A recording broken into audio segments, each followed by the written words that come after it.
こんにちは、オズ D です。今回は水中の光源や交易にも使えるシーククルス回収装置の作り方のご紹介です。必要な材料はこちらになります。ブロックや階段などは燃えるものも使用しないので、お好みの素材をご使用いただいても大丈夫です。サンゴブロックは業商人との取引でも入手できるので、もし手持ちにない場合は取引しておきましょう。アイテム数には数え間違いもございますので、あくまでも目安として参考にしてくださいね。では作り方の方へ移りたいと思います。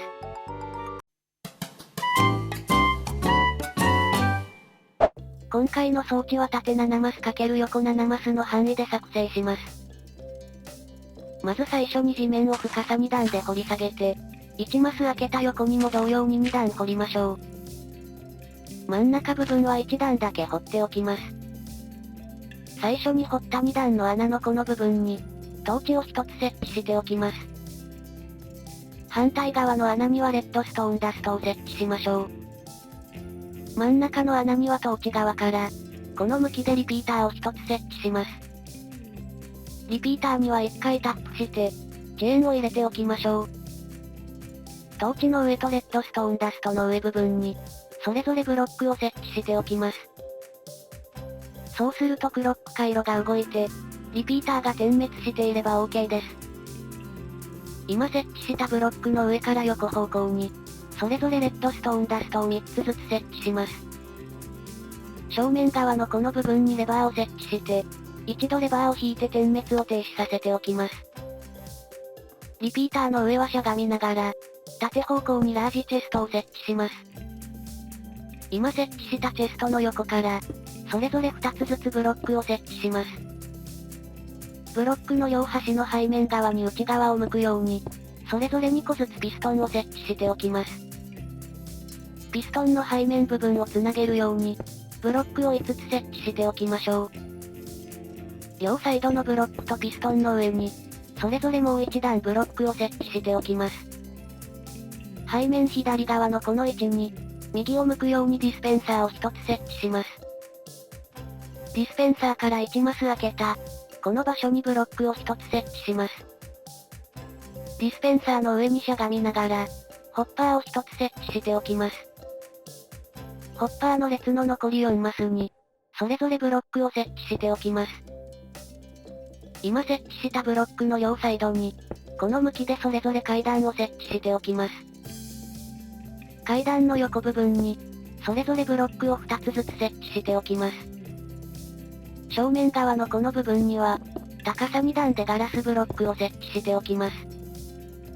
ディスペンサーの背面とその横部分に、それぞれブロックを設置しておきます。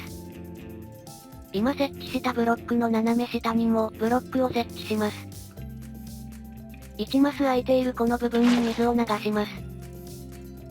両サイドのピストンの上のブロックにも、それぞれ水を流しておきましょう。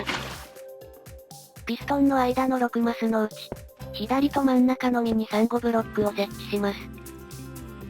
そうすると2段目部分は無限水源になります。ディスペンサーの前のこのブロックを壊して、サンゴブロックに入れ替えておきましょう。今設置したサンゴブロックの上に、シーククルスを1つ設置しておきます。2段目のブロックに植え付きで、仮のハーフブロックを設置しておきます。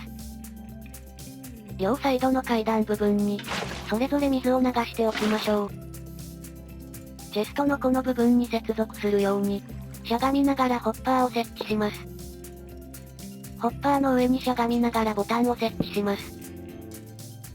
中央のこのガラスを壊しておきましょう。そうしたら仮で設置していた、ハーフブロックは壊しておきます。背面のホッパーの上にしゃがみながら、チェストを1つ設置しておきます。チェストの部分以外の天井部分に、ハーフブロックを設置しておきましょう。背面のチェストの中に、ある程度骨粉を入れておきましょう。最初に設置していたレッドストーンダストをつなげるように、背面のディスペンサーの横まで設置しましょう。反対側は下のピストンの後ろまで設置します。これでシーククルス回収装置は完成となります。使用する際はレバーを向こう側に倒すと、ディスペンサーから骨粉が発射されて、シークルスが他のサンゴブロックに伝播して、それをピストンで動かして回収してくれます。欲しい量が収穫できたらスイッチを停止して、チェストから回収してあげましょう。最後にこのシークルスを、エメラルドに交換する方法を説明していきます。シークルスはかまどを使って焼くことで、黄緑色の染料を作ることができます。その染料を旗織機で収縮させた、羊飼いのレベルを2に上げた時に、ランダムで設定される取引の染料を、黄緑の染料にしておいてあげることで、こんな感じでエメラルドと交換してくれます。レベル2で必ず黄緑になるわけではないので、職業を固定させる前にガチャをしてあげましょう。レベル2は取引前にも見ることができるので、違った色なら職業ブロックを壊して設置し直して、再度取引内容を確認して、黄緑が出るまでそれを繰り返しましょう。取引内容ガチャは出るまでやり続けるしかないので、頑張って黄緑が出るまで行ってあげましょう。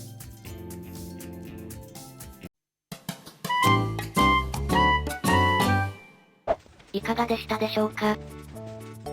今回は水中の光源やエメラルド交易などにも使える、シークルスを大量に入手することができる、シークルス回収装置の作り方のご紹介でした。簡単に作ることができてコンパクトなので、よかったら参考にして作ってみてくださいね。今回参考にさせていただきました方の動画は、概要欄にリンクがあるのでぜひご覧ください。最後までご視聴いただきありがとうございました。ぜひともチャンネル登録と高評価もお願いします。また他にも色々な装置やトラップの動画もあるので、よかったら概要欄などからご覧になってくださいね。ではでは、また次の動画でお会いしましょう。バイバイ。猫